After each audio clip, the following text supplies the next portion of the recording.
ಆಗ್ತದಲ್ಲ, ಕೊಂದು ಕಳೆದದ್ದಾಗ್ತೀವಿ ನನ್ನ ಇಂತನ ಮಾಡುವುದು ಬೇಡ. ಮುಂದೆ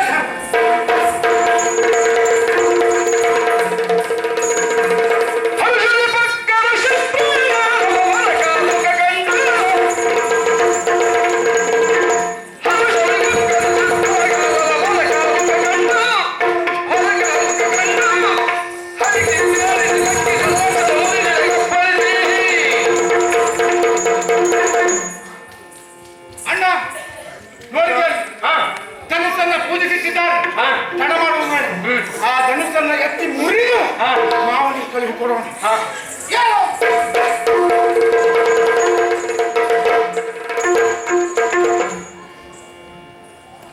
ಪ್ರಸಾದವನ್ನು ಮಾಡುತ್ತಿರೋದಕ್ಕೆ ದಯವಿಟ್ಟು ಕ್ಷಮಿಸಬೇಕು. ಯಾರೂ ಎದ್ದು ಹೋಗಬಾರ್ದು. ಇನ್ನು ಒಂದು ಅರ್ಧ ಗಂಟೆಗಳ ಕಾಲ ಯಕ್ಷಗಾನ ಕಾರ್ಯಕ್ರಮ ಇದೆ. ಸುಧೀಂದ್ರ ಹೊರಡ್ರ ಕಂಸನ ಮನೋಜ್ಞ ಅಭಿನಯವನ್ನು ನೀವು ತಪ್ಪದೇ ನೋಡಬೇಕು. ಈಗ ಒಂದು 2 ನಿಮಿಷಗಳ ಕಾಲ ಶಿವರಾಮ ಕಾರಂತ ವೇದಿಕೆಯ ಅಧ್ಯಕ್ಷರಾದಂಥ ಶ್ರೀಯುತ ಚಂದ್ರಶೇಖರ ಚಳಗ ಅವರು ಒಂದು ಕ್ಷಣ ವೇದಿಕೆ ಮೇಲೆ ಬರಬೇಕು.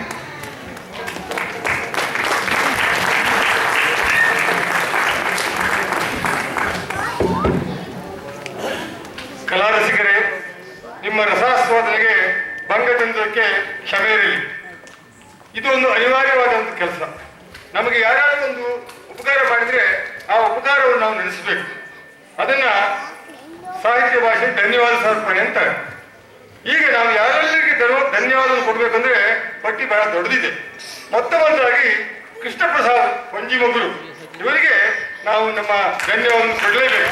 ಯಾಕಂದ್ರೆ ಈ ಕಾರ್ಯಕ್ರಮವನ್ನ ಸಂಯೋಜಿಸಿದವರು ಅವರು. ಅವರ ಸುವರ್ಣ ಪ್ರಸಾದನ ಯಕ್ಷರಂಗ ಮತ್ತು ಅತಿಥಿ ಕಲಾವಿದರ ಕೂಡುವಿಕೆಯಿಂದ ಈ ಒಂದು ಅದ್ಭುತವಾದ ಯಕ್ಷಗಾನವನ್ನು ನಾವೆಲ್ಲ ನೋಡಿ ನೆಲೆಯಿದ್ದೇವೆ. ಇನ್ನು ಎರಡನೇದಾಗಿ ನಾನು ಈ ಯಕ್ಷಗಾನ ಕಾರ್ಯಕ್ರಮಕ್ಕೆ ಧನಬಲ, ಮನಬಲ ಹಾಗೂ ಎಲ್ಲ ರೀತಿಯ ಸಹಕಾರವನ್ನು ನೀಡಿದ ಡಾಕ್ಟರ್ R.R. ಪಾಂಡಾಳ್ ಅವರಿಗೆ, ಅವರು ನಮ್ಮ ಸಂಸ್ಥೆಯ ಉಪಾಧ್ಯಕ್ಷರು, ಅವರು ಅತ್ಯಂತ ಕೃತಜ್ಞತೆಯನ್ನು ಅರ್ಪಿಸಲೇಬೇಕು. ಇನ್ನು ಕಲಾವಿದರು ನೋಡಿ, ಯಕ್ಷಗಾನ ಕಲೆ ಒಂದು ಅದ್ಭುತವಾದ ಕಲೆ ಅನ್ನೋದಕ್ಕೆ ಇವತ್ತು ನಾವು ನೋಡಿದ ಯಕ್ಷಗಾನವೇ ಸಾಕ್ಷಿ. ಇದರಲ್ಲಿ ನವರಸಗಳು ತಿಂತಾರೆ. ಯಕ್ಷಗಾನದಲ್ಲಿ ವೀರ, ಶೃಂಗಾರ, ಕರುಣ, ವಿಭತ್ಸ, ಶಾಂತ ಹೀಗೆ ಮುಂತಾದ ಎಲ್ಲ ರಸಗಳು 9 ರಸಗಳಿದ್ದಾವೆ. ಅದನ್ನ ಪ್ರಶಾ ಅತ್ಯಂತ ಶಕ್ತಿಶಾಲಿಯಾಗಿ ಯಾವ ತೋರಿಸುವಂತ ಒಂದು ಕಲೆ ಇದ್ರೆ ಅದು ಕರ್ನಾಟಕದ ಗಂಡು ಕಲೆ, ಅದು ಯಕ್ಷಗಾನ ಮಾತ್ರ. ಯಾವ ಕಲೆಯೂ ಕೂಡ ಇಷ್ಟೊಂದು ರಸಾಸ್ವಾದನೆ ಪಡಲಿಕ್ಕೆ ಸಾಧ್ಯ ಇಲ್ಲ. ನಾವು ಸಿನಿಮಾ ನೋಡ್ಬೋದು, ಟಿವಿ ಧಾರಾವಾಹಿ ನೋಡ್ಬೋದು, ಖಂಡಿತ ನಮ್ಮ ಮನಸ್ಸಿನ ಮೇಲೆ ಅದು ಬೀರುವಂತಹ ಪ್ರಭಾವವು ಯಕ್ಷಗಾನವನ್ನು ನಮಗೆ ಯಾವ ರೀತಿಯ ಒಂದು ಪ್ರಭಾವ ಬೀರುತ್ತೆ ಅದಕ್ಕೆ ಎಷ್ಟು ರೀತಿಯಲ್ಲೂ ಸರಿ ಇಲ್ಲ. ನೋಡಿ, ಯಕ್ಷಗಾನದಲ್ಲಿ ವೇಷಭೂಷಣ, ನೃತ್ಯ, ಸಂಗೀತ, ಅಭಿನಯ, ಮಾತುಗಾರಿಕೆ ಹೀಗೆ 10 ಅಂಶಗಳಿದ್ದಾವೆ. ಈ ಒಂದೊಂದು ಅಂಶ ಒಂದೊಂದು ಜನರ ಮನಸ್ಸನ್ನು ಸೆಳೆಯಬಹುದು, ಅಥವಾ ಎಲ್ಲ ಅಂಶಗಳು ಸೇರಿ ಒಂದು ಪರಿಪೂರ್ಣವಾದ ಕಲೆ ಅಂದರೆ ಯಕ್ಷಗಾನ. ಅದಕ್ಕೆ ಇವತ್ತು ನೀವು ನೋಡಿದಂತಹ ಪ್ರಸಂಗವೇ ಸಾಕ್ಷಿ. ಇಲ್ಲಿ ನಾನು ಪ್ರತಿಯೊಬ್ಬರ ಹೆಸರು ಹೇಳ್ತಾ ಹೋದ್ರೆ ಸಮಯ ತುಂಬಾ ನಷ್ಟವಾಯಿತು. ಆದ್ರೂ ಕೂಡ ಇಬ್ಬರು ಭಾಗವತರು, ಶಂಕರ ಭಾಗವತರು ಹಾಗೂ ಗಣೇಶ್ ಕುಮಾರ್ ಹೆಬ್ರಿ, ಇವರಿಬ್ಬರ ಭಾಗವತಿಕೆಯನ್ನ ನಾನು ಮುಕ್ತ ಖಂಡದಿಂದ ಶ್ಲಾಘಿಸ್ತೇನೆ. ಹಾಗಾದ್ರೆ ಅವರ ಆ ಪದ್ಯವನ್ನು ಅಷ್ಟು ಇಂಪಾಗಿ ಹಾಡ್ತಾ ಇದ್ದಾರೆ. ನಮ್ಮ ಕಾಲದಲ್ಲಿ ಅಂದ್ರೆ ನಾನು ಬರೆದಿರುವಾಗ ನಮಗೆ ಶೇಷಗಿರಿ ಗಿರಿ ಭಾಗವತ್ ಅಂತ ಅವರು ಭಾಗವತಿದ್ರು. ಅವರಿಗೆ ಕಂಚಿನ ಕಂಠದ ಭಾಗವತ್ ಅಂತ ಹೇಳ್ತಾ ಇದ್ರು. ಅಷ್ಟು ಚೆನ್ನಾಗಿ ಅವರು ಹಾಡ್ತಾ ಇದ್ರು. ನೋಡಿ, ಯಕ್ಷಗಾನದಲ್ಲಿ ಹಾಡುವಂತಹ ಒಂದು ಭಾಗವತಿಕೆ ಅದು ಒಂದು ಯಕ್ಷಗಾನ ಶೈಲಿಯ ಒಂದು ಸಂಗೀತ. ಇದು ಕರ್ನಾಟಕವೂ ಅಲ್ಲ, ಉತ್ತರಾದಿಯೂ ಅಲ್ಲ, ಇದು ಸಂಪೂರ್ಣ ಒಂದು ಸ್ವದೇಶಿ ಅನ್ನೋ ನಮ್ಮ ಕರ್ನಾಟಕದ ಒಂದು ಸಂಗೀತದ ಒಂದು ವಿಧಾನ ಅಥವಾ ಒಂದು ವಿಭಾಗ ಅಂತ ಹೇಳ್ಬೋದು. ಇವತ್ತು ಶಂಕರ ಭಾಗವತರು ಮತ್ತು ಗಣೇಶ್ ಕುಮಾರ್ ಹೆಬ್ರಿಯವರು ಹಾಡಿದ್ದು ತುಂಬಾ ಚೆನ್ನಾಗಿತ್ತು. ಅವರು ಪದ್ಯವನ್ನ ಬಿಡಿಬಿಡಿಯಾಗಿ ಹೇಳ್ತಾ ಇದ್ರು. ಕನ್ನಡ ಬಲ್ಲವರಿಗೆಲ್ಲ ಆ ಪದ್ಯದ ಅರ್ಥವೂ ಆಗ್ತಾ ಇತ್ತು. ಕೆಲವು ಸಂದರ್ಭದಲ್ಲಿ ಈ ರೀತಿ ಇರಲಿಲ್ಲ. പക്ഷേ ಇದಕ್ಕೆ ಶಿವರಾಮ ಕಾರಂತರ ಕೊಡುಗೆ ಬಹುದೊಡ್ಡದು ಅಂತ ಅನಿಸ್ತೇನೆ. ಶಿವರಾಮ ಕಾರಂತರು ಯಕ್ಷಗಾನವನ್ನ ವಿಶ್ವದಾದ್ಯಂತ ಹರಿದವರು. ಯಕ್ಷಗಾನ ಕಲೆ ನಮಗೆ ಎಷ್ಟು ಪ್ರೀತಿಯೋ ಅಮೆರಿಕನ್ಸ್ಗೆ, ಜಪಾನೀಸ್ಗೆ, ರಷ್ಯನ್ಸ್ಗೆ ಅವರು ಅದನ್ನ ತಲುಪಿಸಿದ್ದಾರೆ. ಇವಾಗೆಲ್ಲ ಗೊತ್ತು ಹಾಗೆ ಮಾರ್ತಾ ಆಸ್ಟನ್ ಒಬ್ಬಳು ಅಮೆರಿಕನ್ ಲೇಡಿ ಹೆಂಗಸು ಇಲ್ಲಿ ಬಂದು ಯಕ್ಷಗಾನದ ಬಗ್ಗೆ PhD ಮಾಡಿ ಕಾರಂತರ ಕೆಳಗೆ ತರಬೇತಿಯನ್ನು ಪಡೆದರು. ಕಾರಂತರು ಯಕ್ಷಗಾನಕ್ಕೆ ಕೊಟ್ಟ ಕೊಡುಗೆಯನ್ನ ನಾವು ಎಷ್ಟು ಹೇಳಿದ್ರು ಕಡಿಮೆ. ಮತ್ತು ಇವತ್ತು ಚಂಡೆಯಲ್ಲಿ ಶ್ರೀ ಕಾಡು ರವಿಯಾಚಾರ್ ಮತ್ತು ಜಯರಾಮ್ ಕಾಸನವರು ಮಿಂಚಿದ್ದಾರೆ. ಹಾಗೆ ಇವತ್ತಿನ ಮುಮ್ಮೇಳದಲ್ಲಿ ಮುಖ್ಯವಾಗಿ ಕಂಸ ಮೊದಲನೇದಾಗಿ ವಿನಾಯಕ ಹೆಗಡೆ ಬಾಣಸ್ವಾಡಿಯವರು ತಮ್ಮ ಅದ್ಭುತವಾದ ಅಭಿನಯವನ್ನ ನಮಗೆ ತೋರಿಸಿದ್ದಾರೆ. ಈಗ ಇನ್ನೊಂದು ಕಂಸ ಬರಲಿಕ್ಕಿದ್ದಾರೆ. ಅದು ಯಾರಲ್ಲ, ಸುಧೀಂದ್ರ ಹೊಳ್ಳ. ವೃತ್ತಿಯಲ್ಲಿ ಅವರು ಸಾಫ್ಟ್ವೇರ್ ಇಂಜಿನಿಯರ್, ಆದರೆ ತಮ್ಮ ಬಾಲ್ಯದಿಂದಲೂ ಯಕ್ಷಗಾನ ಪ್ರೇಮವನ್ನ ಬೆಳೆಸಿಕೊಂಡು ಬಂದವರು. ಅವರು ತಮ್ಮ ಅದ್ಭುತವಾದ ಅಭಿನಯದಿಂದ ನಿಮ್ಮ ಮನಸ್ಸನ್ನ ಸೂರೆಗೊಳ್ಳಲಿಕ್ಕಿದ್ದಾರೆ. ಅದಕ್ಕೆ ನಮ್ಮ ಕೃಷ್ಣ ಪ್ರಸಾದ್ ಹೇಳಿದ್ದಾರೆ, ಯಾರು ಹೋಗ್ಬೇಡಿ ಅಂತ. ಹೋದ್ರೆ ಬಹಳ ಮುಖ್ಯವಾದ ಅಂಶವನ್ನು ಕಳ್ಕೊಳ್ತೀರಿ. ಇನ್ನು ಕೃಷ್ಣನ ಪಾತ್ರವನ್ನು ಇಬ್ಬರು ಮಾಡಿದ್ದಾರೆ. ಒಂದು ಮಾಸ್ಟರ್ ವಿಷ್ಣು ಮೋಹನ್ ಪಂಜಿಮಗ್ರು, ಅಂದ್ರೆ ನಮ್ಮ ಕೃಷ್ಣ ಪ್ರಸಾದರ ಪುತ್ರ. ಕೃಷ್ಣ ಪ್ರಸಾದರು ತಮ್ಮ 2 ಮಕ್ಕಳಿಗೆ ಯಕ್ಷಗಾನದಲ್ಲಿ ಸಾಕಷ್ಟು ಕೊಟ್ಟಿದ್ದಾರೆ. ಒಮ್ಮೆ ನಾನೇ ಅವ್ರಿಗೆ ಹೇಳ್ತಾ ಇದ್ದೆ, ನಿಮ್ಮ ಮಕ್ಕಳು ಯಕ್ಷಗಾನ ತಂದ್ರೆ ಮುಂದೆ ಹೇಗೆ ಅಂತ ಒಂದು ಅನುಮಾನ. ಯಾಕಂದ್ರೆ ಯಕ್ಷಗಾನ ಕಲೆ ಇದು ಹೊಟ್ಟೆ ತುಂಬಿಸುವ ಕಲೆ ಅಲ್ಲ. ಈ ಕಲಾವಿದ ತುಂಬಾ ಕಷ್ಟಪಡಬೇಕು ಮತ್ತು ಅವನಿಗೆ ಸಿಕ್ಕುವ ಪ್ರತಿಫಲ ಬಹಳ ಕಡಿಮೆ. ಆದರೂ ಒಂದು ಹವ್ಯಾಸವಾಗಿ ಇದನ್ನ ಬೆಳೆಸ್ಕೊಂಡು ಹೋಗುವುದು ತಪ್ಪಿಲ್ಲ. ಅದನ್ನ ಒಳ್ಳೆ ಕೃಷ್ಣ ಪಾತ್ರ ಮಾಡಿದ್ದಾರೆ. ನನಗೆ ಆಶ್ಚರ್ಯ ಆಯ್ತು. ನನ್ನ ಮೊದಲು ಯಾರಂತ ನನ್ನ ಪಕ್ಕ ನೋಡ್ಲಿಲ್ಲ, ಆಮೇಲೆ ಲಿಸ್ಟ್ ನೋಡೋ ಗೊತ್ತಾಯ್ತು. ಓಹೋ, ಇಷ್ಟು ಒಳ್ಳೆಯ ಪಾತ್ರವನ್ನ ಈ ಹುಡುಗ ಅಭಿನಯಿಸಿದ್ದಾನೆ, ಬೇಷ್ ಬೇಷ್ ಅಂತ ಹೇಳ್ತೇನೆ. ಹಾಗೆ ನೋಡಿ, ಈಗ ಸ್ವಲ್ಪ ಪ್ರಾಯಕ್ಕೆ ಬಂದ ಕೃಷ್ಣ ಪ್ರಶಾಂತ ಹೆಗಡೆ ಮೂರೂರು. ಅದ್ಭುತ ಅದ್ಭುತ ಅದ್ಭುತ ಅಷ್ಟು ಮಾತ್ರ ಹೇಳಿದೆ. ಬೇರೆ ಯಾವ ಶಬ್ದಗಳಿಂದಲೂ ಇದನ್ನು ವರ್ಣಿಸಲಿಕ್ಕೆ ಸಾಧ್ಯ ಇಲ್ಲ. ನೋಡಿ, ಇವರು ಉತ್ತರ ಕನ್ನಡದ ಹುಡುಗಿ. ಯಕ್ಷಗಾನ ಇವತ್ತು ಕೊಡಗು ಶೈಲಿಯ ಯಕ್ಷಗಾನವನ್ನ ಪ್ರದರ್ಶಿಸಲಾಗಿದೆ. ಅದರಲ್ಲಿ ಕೂಡ 2 ಭೇದಗಳಿದೆ. ಒಂದು ನಮ್ಮ ಉಡುಪಿ ಜಿಲ್ಲೆ ಅಂತ ಹೇಳ್ಬೋದು. ಈಗ ದಕ್ಷಿಣ ಕನ್ನಡ ಜಿಲ್ಲೆ ಒಡೆದು 2 ಆಗಿದೆ. ಒಂದು ಮಂಗಳೂರು ಜಿಲ್ಲೆ, ಒಂದು ಉಡುಪಿ ಜಿಲ್ಲೆ. ಉಡುಪಿ ಜಿಲ್ಲೆಯ ಯಕ್ಷಗಾನ ಬಹಳ ಯಶಸ್ವಿಯಾಗಿರುವಂತಹ ಒಂದು ಕಲೆ. ಯಾಕಂತ ಹೇಳಿದ್ರೆ ಯಕ್ಷಗಾನಕ್ಕಾಗಿದ್ದ ಮೊದಲನೆಯ ಕೇಂದ್ರ ಅಕಾಡೆಮಿ ಪ್ರಶಸ್ತಿ ಹರಾಡಿ ರಾಮವರಿಗೆ ಸಿಕ್ಕಿದೆ. ಅವರು ಹರಾಡಿ ಎನ್ನುವ ಒಂದು ಊರಿನವರು ಮತ್ತು ಬಹಳ ಅವರು ಯಾವತ್ತೂ ಯಕ್ಷಗಾನ ಅನ್ಕೊಳ್ಳೆ ನನಗೆ ಹರಾಡಿ ರಾಮನ ಕರ್ಣನ ಅಭಿನಯ ನನ್ನ ಕರ್ಣ ಮುಂದೆ ಈಗ ಕೂಡ ನಿಲ್ತದೆ. ಹರಾಡಿ ರಾಮ, ಬಸವ, ಕೋಡಿ ಶಂಕರ, ಹೀಗೆ ಒಕ್ಕರ ನರಸಿಂಹ ಮುಂತಾದ ಅದ್ಭುತ ಕಲಾವಿದರು ಒಂದು ಕಾಲದಲ್ಲಿ ಈ ಭೂಮಿಯಲ್ಲಿ ಆಗಿ ಹೋಗಿದ್ದಾರೆ. ಈಗ ವಿನಾಯಕ ಹೆಗಡೆಯವರ ಪಾತ್ರ ನೋಡಿ, ನರ್ತನಕ್ಕೆ ಬಹಳ ಮುಖ್ಯತೆ ಇದೆ.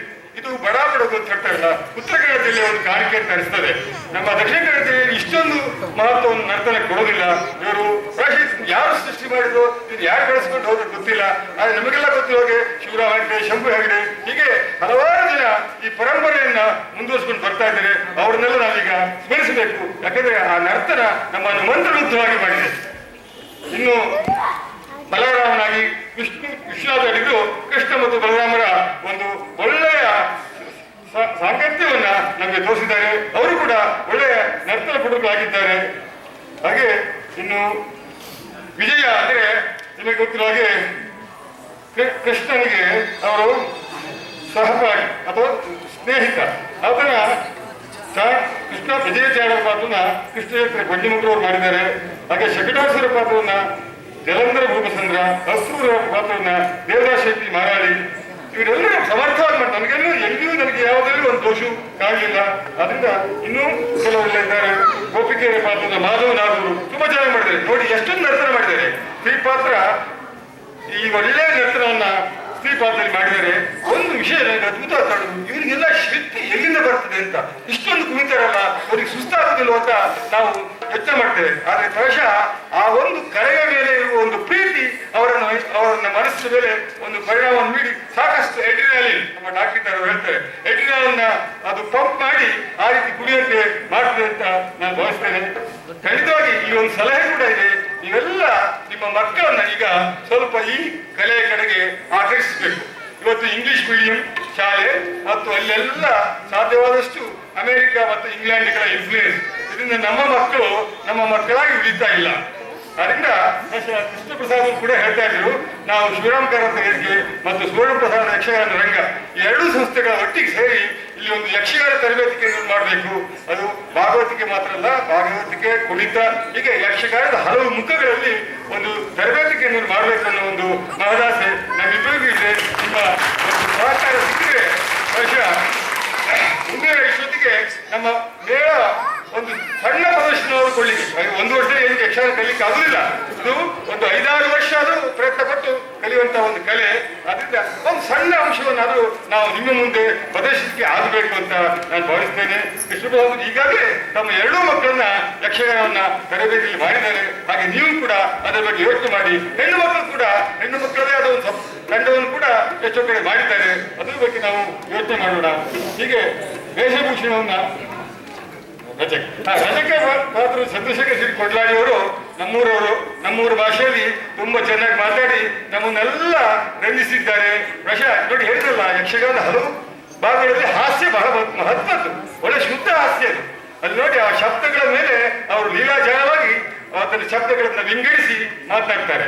ಪ್ರಾಯಶಃ ಆಶ್ಚರ್ಯ ಆಗ್ತದೆ, ಎಂತೆಂಥ ದೊಡ್ಡ ವಿದ್ವಾಂಸ ಮಾಡೋ ಕೆಲಸವನ್ನ ಈ ಯಕ್ಷಗಾನ ಪಾತ್ರರಿಗೆ ಮಾಡ್ತಾ ಇದ್ದಾರೆ. ಯಾಕಂದ್ರೆ ಅವರಲ್ಲಿ ಕೆಲವರು ವಿದ್ಯಾವಂತರು ಇರ್ಬೋದು, ಕೆಲವರು ವಿದ್ಯಾವಂತರಲ್ಲೂ ಇರ್ಬೋದು. ಅವರೆಲ್ಲ ತಮ್ಮದೇ ಆದ ಯಕ್ಷಗಾನಕ್ಕೆ ಒಂದು ಬರೆದುಕೊಟ್ಟ ಡೈಲಾಗ್ ಅಂತ ಇಲ್ಲ. ಆಯಾ ಕಲಾವಿದ ಮುಖ್ಯವಾಗಿ ಆ ಪದ್ಯದಲ್ಲಿ ಹೇಳುವ ಅರ್ಥವನ್ನ ತನ್ನದೇ ಆದ ಭಾಷೆಯಲ್ಲಿ ಅದನ್ನ ಪರಿಭಾಷಿಸಿ ನಿಮಗೊಂದು ಪ್ರದರ್ಶನ ಕೊಡ್ತಾರೆ. ಅದರಿಂದ ನಿಮ್ಮ ಮನಸ್ಸನ್ನ ರಂಜಿಸ್ತಾರೆ. ಕೊಡ್ಲಾಡಿ ಅವರಿಗೆ ನಾನು ತುಂಬಾ ಅಭಿನಂದನೆ ಕೊಡ್ತೇನೆ. ಅದು ರೇಣುಕ ಮುಷ್ಟಿಕ ಮಾಡಿದ ವಿಜಯಕೋಟ, ಬಗೆಯ ಪಾತ್ರ ಮಾಡಿದ ನಂದೀಶ್, ಹೀಗೆ ಪ್ರತಿಯೊಬ್ಬರು ತಮ್ಮ ಪಾತ್ರವನ್ನ ಅಚ್ಚುಕಟ್ಟಾಗಿ ಬಹಳ ಚೆನ್ನಾಗಿ ಮಾಡಿದ್ದಾರೆ. ಅದರಿಂದ ಈ ಎಲ್ಲರನ್ನು ಮತ್ತು ಹಿಮ್ಮೇಳದ ಭಾಗವತರನ್ನ, ಚೆಂಡೆ ಮಕ್ಕಳೆಯವರನ್ನ ಎಲ್ಲರನ್ನು ನಾನು ಅಭಿನಂದಿಸಿ ನಮ್ಮ ಕೃತಜ್ಞತೆಯನ್ನ ಅವರಿಗೆ ಅರ್ಪಿಸುತ್ತೇನೆ. ಇನ್ನು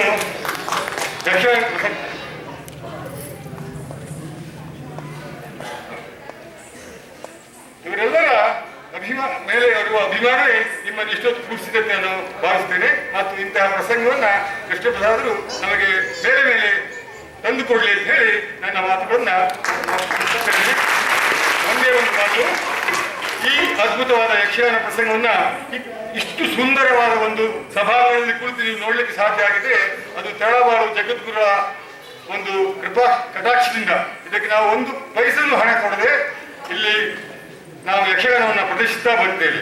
ಇಷ್ಟು ಮಾತ್ರ ಅಲ್ಲ, ಇಲ್ಲಿ ಇದರ ತಳವಾರು ಕೇಂದ್ರದ ಕಾರ್ಯದರ್ಶಿಗಳಾದ ಡಾಕ್ಟರ್ ಸಿದ್ದಯ್ಯ ಅವರು ಶಿವರಾಮ ಕಾರಂತರಿಗೆ ಸಂಪೂರ್ಣ ಬೆಂಬಲವನ್ನ ಕೊಟ್ಟು ನಾವು ಈ ಕೆಲಸವನ್ನು ಮಾಡ್ತಾ ಇದ್ದೇವೆ. ಆದ್ದರಿಂದ ಸಿದ್ದಯ್ಯನವರಿಗೂ ಮತ್ತು ಇತರ ಸಿಬ್ಬಂದಿ ವರ್ಗಕ್ಕೂ ನಾವು ಪ್ರತಿಯೊಬ್ಬರ ಹೆಸರನ್ನು ಹೇಳೋದಿಲ್ಲ, ಆದ್ರೆ ಬೇರೆಯವರನ್ನು ಸ್ವಲ್ಪ ಹೇಳಬೇಕಾಗುತ್ತೆ. ಯಾಕಂದ್ರೆ ನಮಗೆ ಅವರು ಒಳ್ಳೆ ರೀತಿ ಮೈಕನ್ನು ಬೇಕಾದಾಗ ಅಡ್ಜಸ್ಟ್ ಮಾಡಿ ಯಾವುದೇ ತೊಂದರೆ ಇಲ್ಲದೆ ಈ ಕಾರ್ಯಕ್ರಮವನ್ನ ನಾವು ರುಚಿಸುವಂತೆ ಮಾಡಿದ್ದಾರೆ. ಎಲ್ಲರಿಗೂ ಧನ್ಯವಾದ ಹೇಳ್ತಾ, ಮತ್ತು ಕೊನೆಯದಾಗಿ ನೀವೆಲ್ಲ ಬಂದಿದ್ದೀರಿ, ಇಷ್ಟು ಹೊತ್ತು ನೀವು ತಾಳ್ಮೆಯಿಂದ ಕಾರ್ಯಕ್ರಮವನ್ನ ನೋಡಿದ್ದೀರಿ. ಹಾಗೆ ಇನ್ನೊಮ್ಮೆ ನಾವು ಮಾಡಿದಾಗ ಕೂಡ ನೀವು ಇನ್ನೂ ಇದಕ್ಕಿಂತ ಹೆಚ್ಚಿನ ಸಂಖ್ಯೆಯಲ್ಲಿ ಬನ್ನಿ ಅಂತ ಹೇಳಿ ನನ್ನ ಮಾತುಗಳನ್ನು ಮುಗಿಸ್ತೇನೆ. ತುಂಬಾ ಸ್ಫೂರ್ತಿಯ ಮಾತುಗಳನ್ನಾಡಿದ ಚಂದ್ರಶೇಖರ್ ಚಡಗ ಅವರಿಗೆ ಧನ್ಯವಾದಗಳು. ಸರ್, ನಿಮ್ಮ ಜೊತೆ ಹೆಜ್ಜೆ ಇಡುವುದಕ್ಕೆ ನನಗೆ ತುಂಬಾ ಸಂತೋಷ ಆಗ್ತದೆ. ನಿಮ್ಮ ಮಾರ್ಗದರ್ಶನದಲ್ಲಿ ನಾವು ಉತ್ತಮವಾದ ಕೆಲಸಗಳನ್ನು ಮಾಡುವ ಅಂತ ನಾನು ಈ ಸಂದರ್ಭದಲ್ಲಿ ಹೇಳಲಿಚ್ಛಿಸ್ತೇನೆ. ಜೊತೆಗೆ ಒಂದು ಮಾತು ಸರ್ ಹೇಳುವಾಗ ಒಂದು ಬಿಟ್ಟು ಹೋಯಿತು. ಮೇಳದ ಹಿಮ್ಮೇಳದಲ್ಲಿ ಚೆಂಡೆಯ ಅಬ್ಬರ, ಆ ನಿನಾದಕ್ಕೆ ನೀವು ಮನಸೋತಿದ್ದೀರಿ. ಆ ಚೆಂಡೆ ರವಿ ಆಚಾರ್ ಕಾಡೂರ್ ಅವರ ಚೆಂಡೆಯ ಜೊತೆಗೆ ಸಾಥ್ ನೀಡಿದವರು ರಾಘವೇಂದ್ರ ಹೆಗಡೆ ಶಿರಿಸಿ, ಅದ್ಭುತವಾದ ಮಕ್ಕಳೇ ಅದನ್ನು ನಾವು ನಿಲ್ಲಿಸಿಕೊಳ್ಳಬೇಕು.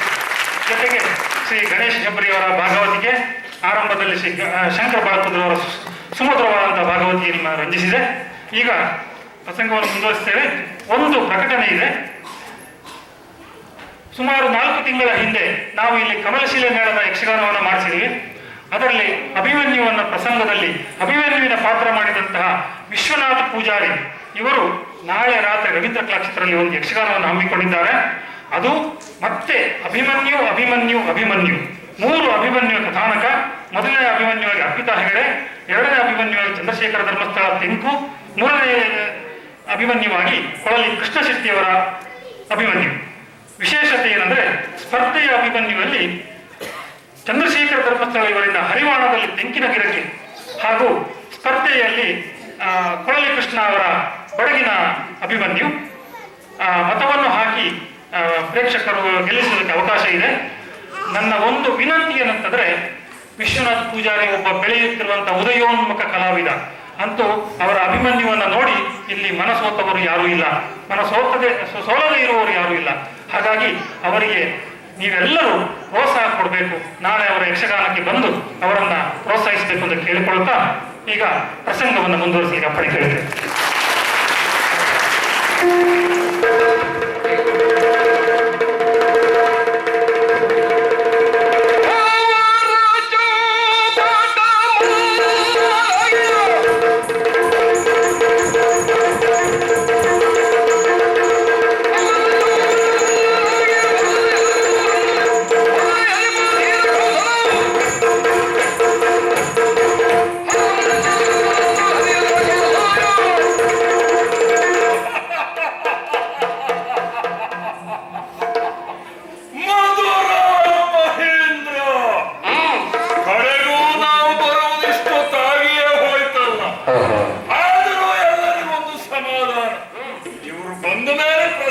ಸರಿಯಾದ ಸಮಯಕ್ಕೆ ಮುಗಿಸ್ತಾರೆ ಎಂಬುದಾಗಿ, ರಾಮಕೃಷ್ಣರು ಬರಲಿ ಎಂಬುದಾಗಿ ನಾನು ಕಳುಹಿಕೊಟ್ಟಿದ್ದೆ ಅಕ್ರೂರನನ್ನ. ಏನದು ವಾರ್ತೆ?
ಅವರು ಬಂದ ನಂತರ ಮಾಡಿದ ಕಾರ್ಯವನ್ನ ದೂತನೋರ್ವನು ತಿಳುಹುತ್ತಾ ಇದ್ದಾನಲ್ಲ. ಏನು ಕುಚ್ಚೆಯ ಡೊಂಕನ್ನ ಕಿತ್ತಿದರೆ, ರಾಜ ಕೊಂದರೆ, ಕುಲಯಾಪೀಡ ನಮ್ಮ ರಾಜನೇ ಆಶೀರ್ವದಿಸಿದ್ರೆ, ಆಶೀರ್ವಾದ ಮುರಿದರೆ, ಅಪ್ಪ ಏನ್ ಆಶ್ಚರ್ಯವಿದೆ.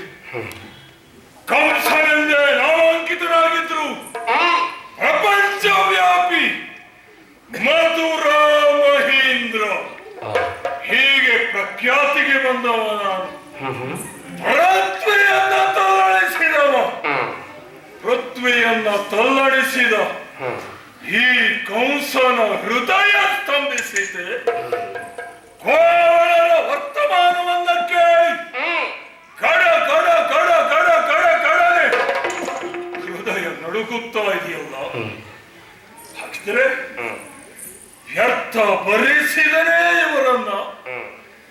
ಏನಿದ್ರು ಸ್ವಕ್ಷೇತ್ರಕ್ಕೆ ಅವರನ್ನ ಕರೆಸಿಕೊಳ್ಳಬೇಕು ಎಂಬ ಇಚ್ಛೆಯಿಂದ ಪ್ರೇರಿತನಾಗಿ ಅವರನ್ನ ಬರಮಾಡಿಕೊಂಡೆ. ಭರಿಸಿದನು, ವ್ಯರ್ಥ ಭರಿಸಿದನೆ, ಇಲ್ಲವೇ ಇಲ್ಲ. ಏನಿದ್ದರೂ ಪ್ರವಾಹವನ್ನ ಈಜಿ ಗುರಿಯನ್ನ ಮುಟ್ಟುವ ಸಾಧ್ಯತೆಯನ್ನ ಕಂಡುಕೊಂಡವ ಈ ಕಂಸ ಒಂದು ವಾರ್ತೆಯನ್ನ ಮರೆಯಲೋಸುಗ ಸೇರುತ್ತೇನೆ ಶಯ್ಯಾಗಾರವನ್ನ.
ಆಶ್ಚರ್ಯವಿದು.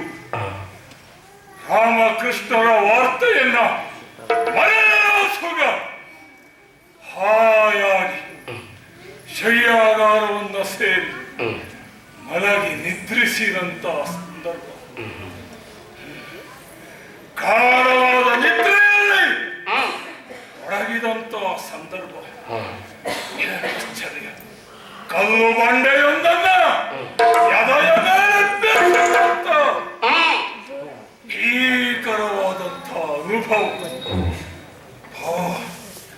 ಎದ್ದು ನೋಡ್ತೇನೆ, ಮಲಗಿರುವಂತ ಹಂಸತೂಲಿಕಾ ತಲ್ಪದ ಮೇಲೆ ನಾನಿಲ್ಲ, ಕೆಳಗೆ ಬಿದ್ದು ಹೋರಾಡ್ತಾ ಇದ್ದೇನೆ. ಏನಾಗಿದೆ, ಏನಾಗುತ್ತಾ ಇದೆ, ಏನಾಗಲಿಕ್ಕಿದೆ, ಏನೋ ಮಾಡದೆ ನಾನು ಒಂದು ತಿಳಿಯುತ್ತಾ ಇಲ್ಲವಲ್ಲ. ಕರ ಕರ ಕರ ಕರ ಕರ ಎಂದು ಭೂಮಿ ತಿರುಗುತ್ತಾ ಇದೆ. ನಾನೇ ಭೂಮಿಯ ಮೇಲಿದ್ದೇನು, ಭೂಮಿಯ ನನ್ನ ಮೇಲಿದೆಯೋ ಒಂದು ತಿಳಿಯುತ್ತಾ ಇಲ್ಲ. ಹಾಗಿದ್ರೆ ಏನಾಯಿತು, ಏನನ್ನ ಕಂಡೆ, ಏನನ್ನ ಕಂಡೆ, ಏನನ್ನ ಕಂಡೆ.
ನೆತ್ತಿಗೆ ತೈಲವ ನಾನೇ ಒತ್ತಿದಂತ ಅನುಭವ. ನೆತ್ತಿಗೆ ಕೈಯಾರೆ ತೆಗೆದು ಎಣ್ಣೆಯನ್ನು ಒತ್ತಿಕೊಡ್ತಾ ಇದ್ದೆ. ಅಷ್ಟೇ ಅಲ್ಲ, ಮೃತ್ತಿಗೆ ಕೆಂಪು ಮಣ್ಣನ್ನು ನನ್ನ ಮೈಗೆ ನಾನೇ ಲೇಪಿಸಿಕೊಳ್ತಾ ಇದ್ದೆ. ಅಷ್ಟೇ ಅಲ್ಲ, ಕ್ಷುಲ್ಲಕ ಪ್ರಾಣಿಯಾಗಿರುವ ಆ ಕತ್ತೆಯನ್ನು ಅಡರಿ ಯಾತ್ರೆಯನ್ನ ಮಾಡುತ್ತಾ ಇದ್ದೇನೆ. ಎಲ್ಲಿಗೆ? ಆ ದಕ್ಷಿಣ ದಿಕ್ಕಿಗೆ.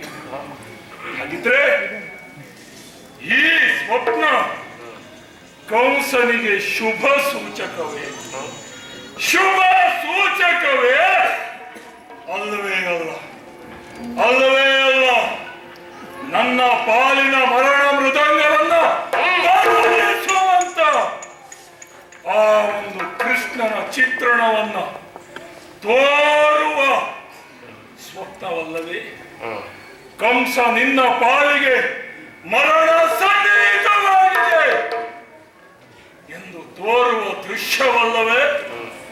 ಪಂಚಭೂತದಿಂದಾದಂತ ಈ ದೇಹ, ಪಂಚಭೂತದಲ್ಲಿ ಒಂದಾದಂತ ಮಣ್ಣನ್ನ ಸೇರುವ ಆ ದೃಶ್ಯವನ್ನ ತೋರಿಸುವ ಸ್ವಪ್ನವಲ್ಲವೇ? ಸ್ವಪ್ನವಲ್ಲವೇ? ಸ್ವಪ್ನವಲ್ಲವೇ? ಅದೇನದು?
ಕಂಡಂತ ಕನಸು ಇದು, ಕನಸು ನನಸು ಎಂದು ಯೋಚಿಸುವ ಆ ಸಂದರ್ಭದಲ್ಲಿ ಯೋಚನಾ ಮಗ್ನನಾಗಿ ನೋಡುತ್ತಾ ಇದ್ದೇನೆ.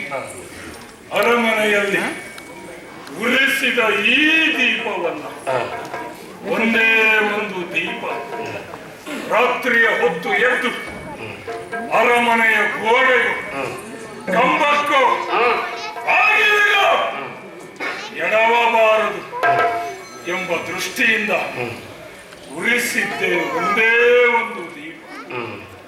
ಆ ದೀಪ ಎರಡಾಗಿ ಕಂಗೊಳಿಸಿತಲ್ಲ. ಹಾಗಿದ್ರೆ ಏನಿದು ನನಗೆ ಸೂಚಿಸ್ತಾ ಇದೆ? ಒಂದೇ ಆಗಿ ಕಾಣಬೇಕಾದ ದೀಪ ಎರಡಾದಾಗ ದೇಹದೊಳಗಿನ ಆತ್ಮ ಬೇರೆಯಾದಂತ ಸೂಚನೆ ನನ್ನ ಪಾಲಿಗೆ ಕೊಟ್ಟಿರಬಹುದೇ? ದೇಹದಿಂದ ಆತ್ಮ ಬೇರೆಯಾಗುವ ಸನ್ನಿವೇಶ ಸನ್ನಿಹಿತವಾಯಿತೆ. ಅನ್ನಮಯ, ಪ್ರಾಣಮಯ, ಮನೋಮಯ, ವಿಜ್ಞಾನಮಯ ಆನಂದಮಯಗಳನ್ನು ದಾಟಿ ಆ ನನ್ನ ಆತ್ಮ ದೇಹವನ್ನು ಹರಿದು ಬರಲಿದೆಯೇ? ಏನು ಮಾಡೋಣ? ಯಾಕೆ ಹೀಗಾಯ್ತು? ಏನು ಮಾಡೋಣ?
ಕಾಯ್ತಾ ಇದ್ದೀವಿ.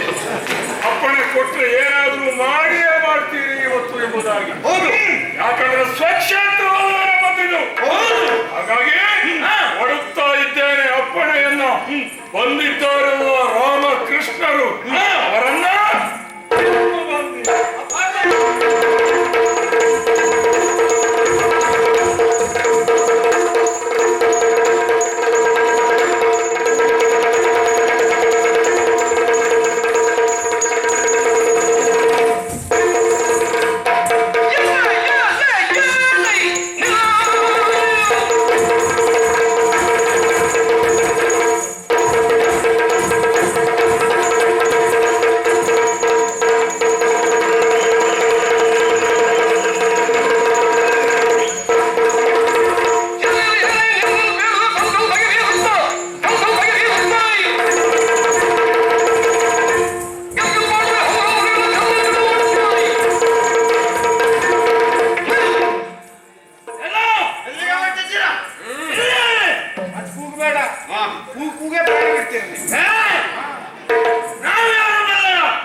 ನಿಮ್ಮನ್ನ ತಡೆಯುವುದಕ್ಕೋಸ್ಕರನೇ ಬಂದದ್ದು. ಅಷ್ಟೇ ಕೆಲಸವಾಯ್ತು. ಅರ್ಧಾಯ್ತ ನೀನು ಹೋಗಿ. ಆದರೆ ನಾನು ನಿಮ್ಮನ್ನ ಇಲ್ಲಿಯೇ ಮುಗಿಸುತ್ತೇನೆ.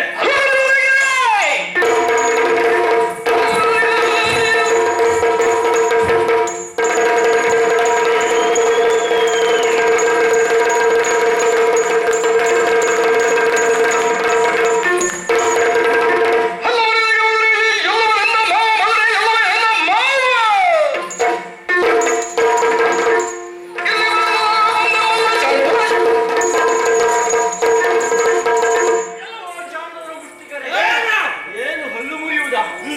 ಹಲ್ಲು ಮುರಿಲಿಕ್ಕೆ ಹಲ್ಲನ್ನು ತೋರ್ಸ್ಕೊಂಡು ಕೂತ್ಕೊಳ್ತೇನೆ ಅಂತ ಭಾವಿಸಿದ್ದೀರಾ? ಏನ ಬಂದದ್ದು ಯಾಕೆ ಅಂತ ಗೊತ್ತಿಲ್ಲ, ಭಾರಿ ಮಾತಾಡ್ತೀಯ.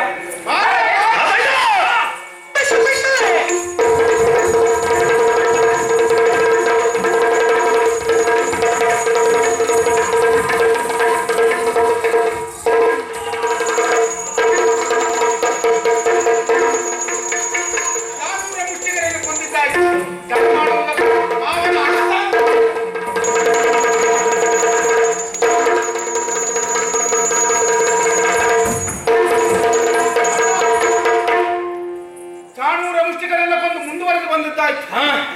ಸಿಂಹಾಸನದಲ್ಲಿ ಮಾವ ಕುಳಿತುಕೊಂಡಿದ್ದ. ತಡ ಮಾಡುವುದಲ್ಲ, ಅವನು ತೊಡೆಯನ್ನೇ ಇರೋಣ.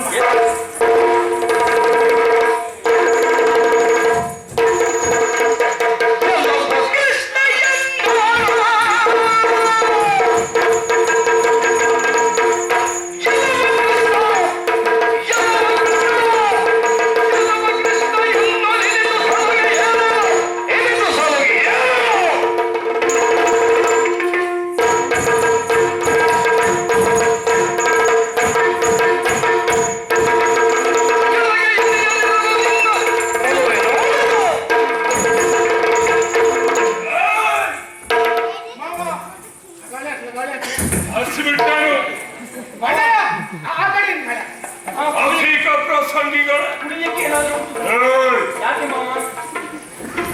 ನೀನೇ ಕೃಷ್ಣ ಎಂಬುದು ಗೊತ್ತಾಯ್ತು. ಅಣ್ಣಯ್ಯ, ಮಾವನ ಸಿಟ್ಟು ಬಂದದ್ದು ಯಾಕೆ ಅಂತ ನನಗೆ ಗೊತ್ತಾಯ್ತು. ಯಾಕೋ ಅವತ್ತೇ ಕರೆಕೊಂಡು ಉಂಟ ಆತ. ನಾವು ಬರುವುದಕ್ಕೆ ತಡ ಆಯ್ತು ಅಂತ ಪಾಪ ಸಿಟ್ಟು ತಪ್ಪಾಯ್ತು ಮಾವ. ನಾನು ಬಿಟ್ಟಿದ್ದೇನೆ ಮಾವ. ಯಾವ ಕೃಷ್ಣ ಎನ್ನೋಳೆನಿತು ಸಲುಗೆ ಏನೇನ ನನ್ನ ತೊಡೆ ಏರುವ ಸಲುಗೆ ಯಾಕೆ ನಿಮಗೆ ಹೇಳಿ?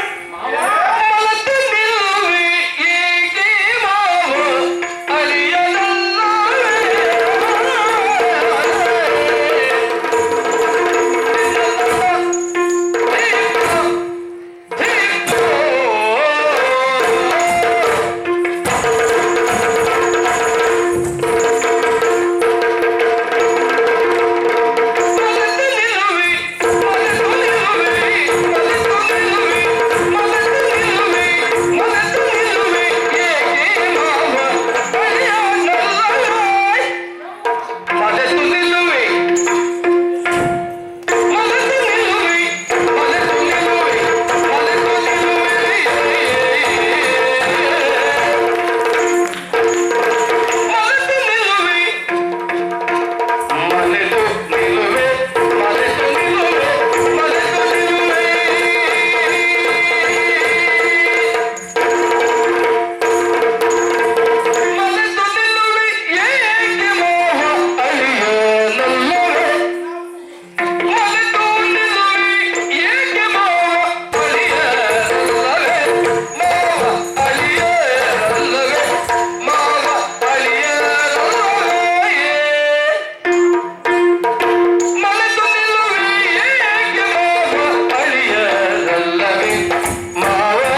ಹೋದಲ್ಲೆಲ್ಲ ಆಸನ ಇಡಿಸಿದ್ದೇವೆ.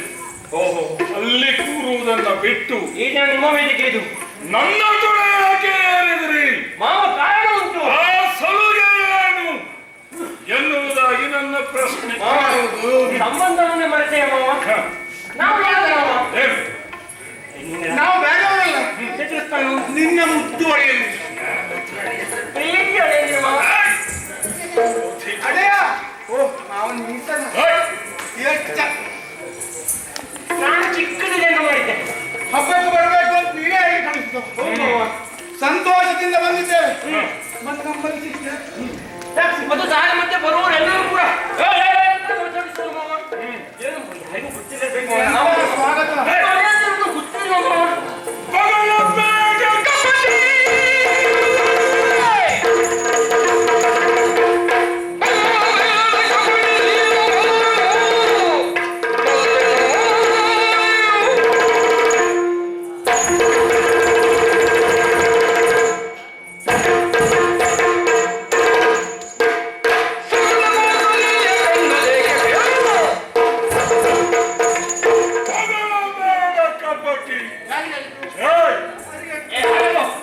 ಅಂದ್ರೆ ದೊಡ್ಡವರು ನಾನಿರುವಾಗ ನೀ ಏನು ಮಾತಾಡ್ತೀಯ? ಸುಮ್ಮನೆ ಹಾಗಂತೀಯ? ಮಾವಿನಿಂದ ಮಾತಾಡಬಾರ್ದು, ನಾವು ಬಿಡುವುದಿಲ್ಲ. ನಾವು ಹೇಳಿದ್ದೇನೆ ಮತ್ತೆ ನಾನು ಹೇಳಲಿಕ್ಕೆ ಏನಾದ್ರೂ ಬಿಡ್ತೀರೋ ನೀವು? ಇಲ್ಲ, ಮುಂದಷ್ಟು ಕಪಟಿ ಅಂತ. ಅದೇ ಕತ್ತು ಮಗಳು ಬೇಡ. ನಿಮಗೆ ಹೇಳ್ತೀನಿ, ಬಿಟ್ಟಿದ್ದಾನಲ್ಲ. ನಿಮಗೆ ಓ ನಮಗೆ ಹೊಗಳಬೇಡ ಕಪಟಿ. ನಯ ಮಾತಿನಲ್ಲಿ ನಯ, ಬೆಣ್ಣೆಯ ಮೇಲೆ ನೂರು ಹೇಳದ ಹಾಗೆ. ಆದ್ರೆ ಕೃತಿಯನ್ನು ನೋಡುವಾಗ ಕಪಟ ಕೃತ್ಯ, ಕಪಟ ಕೃತ್ಯ. ಯಾಕೆ?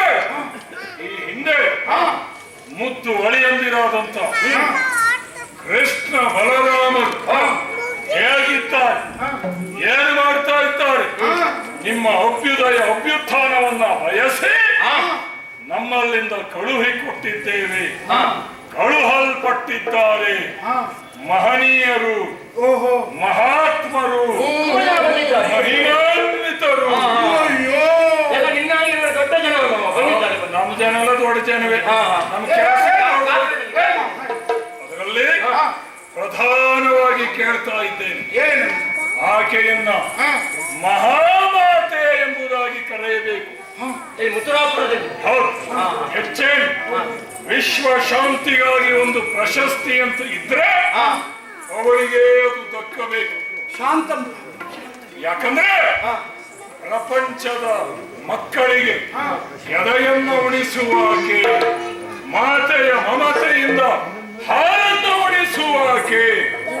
ಒಂದು ಪ್ರಶಸ್ತಿ ಬಂದಿದೆ ನಮ್ಮ ಯಾರ ಬಗ್ಗೆ ಹೇಳ್ತಾ ಇದ್ದಾರೆ? ಅಲ್ಲವ ನೀನ್ ಹೇಳ್ತಾ ಇದೆಯಲ್ಲ, ಸುಗುಣೆ ಪೂತನಿ. ಹೇಳಿದ್ರಿ ಮಾವ? ಸುಗುಣೆ ಪೂತನಿ. ಸುಗುಣ ಆಕೆಯ ಮೊಲೆಯನ್ನ ಉಂಡು ಆಕೆಯನ್ನ ಸಂಹರಿಸಿದೆ ಎನ್ನುವ ವರ್ತಮಾನ ನಮಗೆ ಬಂತು. ಹಾಗಾಗಿ ನಿನ್ನಲ್ಲಿ ಪ್ರಶ್ನೆ, ಮಾತೃಘಾತಕನಾದಿಯಲ್ಲ ನೀನು, ಸುಗುಣೆ ಪೂತನಿಯನ್ನ ಯಾಕೆ ಕೊಂದೆ? ಜಗದಲ್ಲ ಶಿಶುಗಳಿಗೆ ಅಗಡು ಮನೆಯಲು, ಜಗದಲ್ಲ ಶಿಶುಗಳಿಗೆ ಅಗಡು ಮನೆಯಲು, ಅಗಡು ಮನೆಯಲು ವಿಗಲಾಂಬಿಸುವ ಇಂದಲಾಗೆ ಮಗಲಿ ಕೊಂದಲು, ವಿಗಲಾಂಬಿಸುವ ಇಂದಲಾಗೆ ಮಗಲಿ ಕೊಂದಲು, ವಿಗಲಾಂಬಿಸುವ ಇಂದಲಾಗೆ ಮಗಲಿ ಕೊಂದಲು.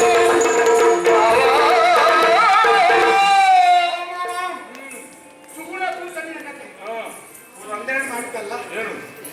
ಅಲ್ಲಿ ಬಂದ ಗಂಡ ಮಕ್ಕಳು ಎಲ್ಲ ಮಕ್ಕಳಿಗೂ ಹಾಲು ಹಿಡಿಸುವುದಕ್ಕೆ ಪ್ರಾರಂಭಿಸಿದ್ರು. ಅವರ ಹಾಲು ಕುಡಿದವರು ಎಲ್ಲವರೂ ಸತ್ತರು. ನನ್ನದಲ್ಲಿ ಬಂದಂತೆ ನನ್ನ ತಾಯಿಯಲ್ಲಿ ಕೇಳಿದವಂತೆ ಹಾಲು ಬಿಡ್ತಾರೆ ಕೊಡುತ್ತೇನೆ ಎನ್ನುವುದಾಗಿ. ನಾನು ಹಾಲು ಕುಡಿಯುವುದಕ್ಕೆ ಪ್ರಾರಂಭಿಸಿದನಂತೆ. ಸರಿಯಾಗಿ ಕೇಳಿ ಮಾವ, ನಾನು ಕಣ್ಣು ಮುಚ್ಚಿ ಹಾಲು ಕುಡಿಯುವಾಗ ಅವಳು ಕಣ್ಣು ತೆರೆದಿದ್ದನಂತೆ. ನಾನು ಹಾಲು ಕುಡಿದು ಕಣ್ಣು ತೆರೆಯುವಾಗ ಅವಳು ಕಣ್ಣು ಮುಚ್ಚಿದ್ದಳು. ನನಗೆ ಹೇಳುವುದು ಮಾವ ನನಗೂ ಮೋಸ ಮಾಡೋ ಮಾವ. ಹಾಗಾಗಿ ನೀನು ಕಣ್ಣು ಮುಚ್ಚಿರುವುದೇ ಒಳ್ಳೆಯದಂತ ಕಾಣ್ತದೆ. ಅಷ್ಟರ ಮತ್ತೆ ಮುಂದೆ ಬರಲೇ ಇಲ್ಲ ಅವಳು. ನಾನು ಅವಳಿಗೆ ಬರ್ತಾನೆ, ನಾನು ಸ್ವಲ್ಪ ಹಾಲು ಕುಡಿಬೇಕು ಅಂತ ನೋಡ್ತಾ ಇದ್ದೆ ಮಾವ. ನಾವು ಬಂದಿದ್ದಲ್ಲ. ಇಲ್ಲ ಇಲ್ಲ ಮಾವ. ಕೊಂದದ್ದಲ್ಲ, ನೀವು ಕೊಂದದ್ದಲ್ಲ, ಅವಳಾಗಿ ಅವಳಿಗೆ ಏನು ಇತ್ತು ಅಂತ ಗೊತ್ತಿಲ್ಲ. ಆಗಲಿ ಅಂತೆ. ಆಯುಷ್ಯ ತೀರಿದವರು ಹೋಗ್ತಾರೆ ಹೌದೌದು ವಿಷಯ ಏಯ್, ಯಾಕೆ ಮಾವ? ಯಾಕೋ ಬೇಡ ನಮ್ಮ ಹತ್ರ ಮಾಡ್ತೀವಿ? ಹಾಗಲ್ಲ ಮಾವ. ಆಯುಷ್ಯ ತೀರಿದ್ರೆ ಎಲ್ಲರೂ ಹೋಗ್ತಾರೆ. ಹೊರಗಡೆ ಬಿಡು. ಭೂತಣಿಯ ಕತೆ ಹಾಗಾಯ್ತು. ಭೂತಣಿಯಷ್ಟೇ ಅಲ್ಲ, ಇನ್ನು ಹಲವರನ್ನ ಕಳುಹಿದ್ದೇನೆ. ಶಕಟ, ರೇಣುಕ, ಪ್ರಲಂಬ, ಅಘ, ವತ್ಸ, ಕೇಶಿ. ಯಾವ್ದಾದ್ರು ನೆನಪುಂಟ ನಿಮಗೆ? ಎಲ್ಲ ಬಂದಿದೆಯಲ್ಲ ಆ ದಿನ. ಆದ್ರೆ ಏನ್ ಗೊತ್ತುಂಟ, ಏನು? ಅವರೆಲ್ಲ ಬೇರೆ ಬೇರೆ ರೂಪದಲ್ಲಿ ಬಂದರು. ಹಾ. ಒಬ್ಬ ಹಸುವಾಗಿ ಬಂದ, ಒಬ್ಬ ಗಾಡಿಯಾಗಿ ಬಂದ, ಒಬ್ಬ ಪಕ್ಷಿಯಾಗಿ ಬಂದ. ನಾವು ಕುಳಿತುಕೊಳ್ತೇವೆ. ಅದು ಹೇಳಿದ್ರೆ ನಾವು ಮಾವನ ಕಡೆ ಹೇಳಿದ್ರೆ ನಾವು ನಾನು ಹೇಳಿಲ್ಲ. ಹಾಗಿದ್ರೆ ನೀವು ಕೊಂದದ್ದಲ್ಲ, ಅವರಾಗೆ ತೀರಿ ಹೋಗ್ಬೋದು. ಹಾಗಿದ್ರೆ ಇಲ್ಲಿ ರಾಜರಾಜನನ್ನ ಅವನು ಅಧಿಕ ಪ್ರಸಂಗ ಮಾಡಿದ. ಅವನಿಗೆ ಹೇಳಿದ್ದು ಕಂಕಣ ಮುತ್ತು ಹೊಡೆಯಂದಿರ ನಾವು ನಮ್ಮಲ್ಲಿ ಮಾತಾಡಬೇಡ, ನಾವೆಲ್ಲ ಹೊಡಿಬೇಕು ಅಂತ ಕೈ ಎತ್ತುವಾಗ ಹೇಳಿದ ಸತ್ಯ. ಹೋಗಲಿ. ಶಿವಧನುಸ್ಸು ಅದನ್ನು ಎತ್ತಿದ್ವಿ. ಎಷ್ಟು ದಿನ ಆಯ್ತು ನಾವು ಎತ್ತದೆ? ಚಾಡೂರ ಮುಷ್ಟಿಗರು ನಾನು ಕೈ ಎತ್ತಿದ್ದು ಗೊತ್ತುಂಟು. ನೋಡ್ತೇನೆ ಕಾಲ್ಪುರದಲ್ಲಿ ಎತ್ತಿದ್ದಾರೆ. ಪೂತುರ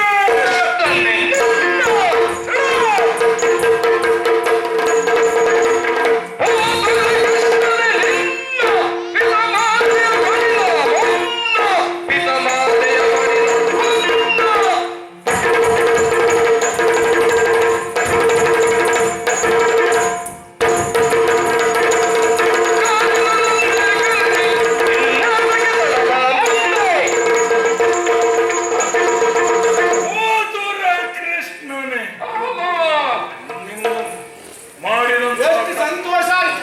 ಅಣ್ಣ ನಾವು ಬಂದಿದ್ದ ಸಾರ್ಥಕ ಆಯ್ತು. ಶಹಬಾಸ್. ಅದೇ ಅದು ಬೇಕಾ? ಬೇರೆ ಏನು ಬೇಡ. ದೊಡ್ಡ ಪ್ರಶಸ್ತಿ ಇನ್ನೂ ಬೇಡ. ಸ್ವಲ್ಪ ತುಂಬ ಆಯ್ತು. ಅಷ್ಟನ್ನು ಹೇಳಿದ್ದು ಯಾಕೆ? ಬಂದಿದ್ದೀರಲ್ಲ ನೀವು, ಬಂದಿದ್ದಕ್ಕೆ ತಕ್ಕ ಶಾಸ್ತಿಯನ್ನ ಮಾಡಲು ಮಧುರ ಮಹೇಂದ್ರ ಈ ಕಂಸ ನಿಂತಿದ್ದಾನೆ. ನಿಮ್ಮ ತಂದೆ ತಾಯಿಯರನ್ನ ಯಾವ ಕಾರಾಗೃಹದಲ್ಲಿ ಇರಿಸಿದ್ದೇನೋ ನೀವಿರುವರದೇ ಕಾರಾಗೃಹ.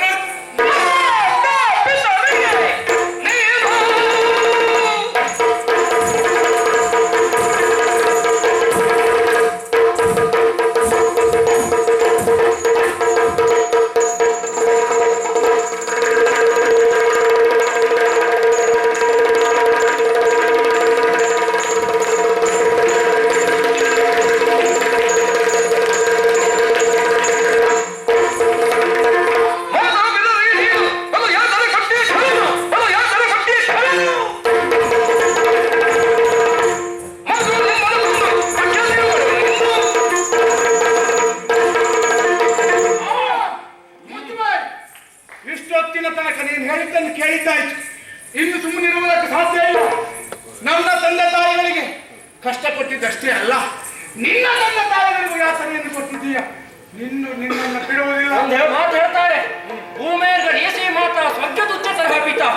ಭೂಮಿಗಿಂತ ಮಿಗಿಲಾದವನು ತಾಯಿ, ಸ್ವರ್ಗಗಿಂತ ಮಿಗಿಲಾದವನು ತಂದೆ ಎನ್ನುವುದಾಗಿ ಅಂತಹ ತಂದೆ ತಾಯಿಯನ್ನ ಬಂಧನದಲ್ಲಿಟ್ಟಿದ್ದೀಯ. ಸಹೋದರಿ ಎನ್ನುವ ಮಧುರ ಸಂಬಂಧದ ಮಹತ್ವವನ್ನು ಅರಿಯದೆ ವಸುದೇವ ದೇವಕಿಯರನ್ನ ವಿಧವಿಧವಾಗಿ ಹಿಂಸಿಸಿ ಅವರನ್ನ ಕಾರಾಗೃಹದಲ್ಲಿ ಇರಿಸಿದ್ದೀಯ. ಪಾಪಿ ಪಾಪೇನ ಹನ್ಯತೆ, ಮಾಡಿದಂತಹ ಪಾಪ ವಿನಾಶಕ್ಕೆ ಕಾರಣವಂತೆ ಜೀವನದುದ್ದಕ್ಕೂ ದುಷ್ಕೃತ್ಯವನ್ನೇ ಮಾಡಿ ನಿನ್ನ ಪಾಪದ ಕೊಡವನ್ನ ತುಂಬಿಸಿಕೊಂಡಿದ್ದೀಯ. ಲೋಕದಲ್ಲಿ ಒಂದು ಶಿಶುವನ್ನು ಹತ್ಯೆಯಾದರೂ ಕೂಡ ಪಂಚಮಹಾ ಪಾಪಕ್ಕೆ ಸಮಾನವಾದದ್ದು. ಅಂತಹದಲ್ಲಿ ಒಂದಲ್ಲ ಎರಡಲ್ಲ, ದೇವಕಿಯ 6 ಶಿಶುಗಳನ್ನು ಗರ್ಭವಾಗಿ ಇಷ್ಟಪಟ್ಟ ಪಾಪಿ ನೀನು. ಈ ನಿನ್ನ ದುಷ್ಟತನದಿಂದ ಯಾರ್ಯಾರು ಸಂತ್ರಸ್ತರಾಗಿದ್ದಾರೋ ಅವರನ್ನ ಸಂತೃಪ್ತರನ್ನಾಗಿಸಿ ಈ ನಿನ್ನ ಬಿಲ್ಲ ಹಬ್ಬವನ್ನೇ ನಿನ್ನ ಪಾಲಿಗೆ ಮಾರಣ ಹಬ್ಬವನ್ನಾಗಿಸ್ತಾ ಇದ್ದರೆ ನಾವಿಬ್ಬರು ಬಲರಾಮ ಕೃಷ್ಣರೇ ಅಲ್ಲ.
ಹಾ.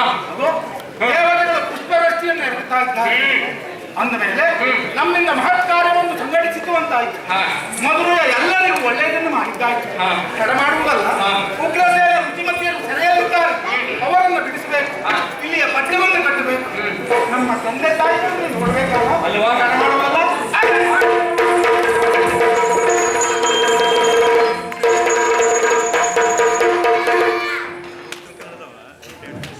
ಇಷ್ಟು ಹೊತ್ತು ಶಾಂತರಾಗಿ ಇಷ್ಟು ಮಂದಿ ಕುಳಿತು ವೀಕ್ಷಿಸಿದ್ದಕ್ಕೆ ಸುವರ್ಣ ಪ್ರಸಾದ ಯಕ್ಷರಂಗ ಹಾಗೂ ಶಿವರಾಮ ಕಾರಂತ ವೇದಿಕೆಯ ಪರವಾಗಿ ತುಂಬು ಹೃದಯದ ಧನ್ಯವಾದಗಳನ್ನು ಅರ್ಪಿಸ್ತೇನೆ.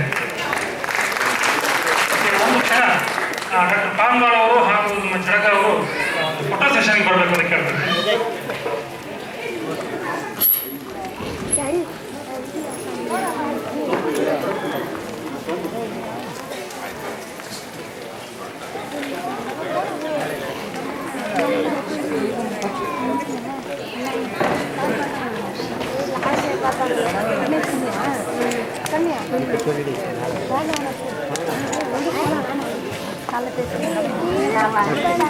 ನಾನು ಆವಾಗಲೇ ಬಂದೆ, ಕಂಸನ್ ಕೊಂದೆ.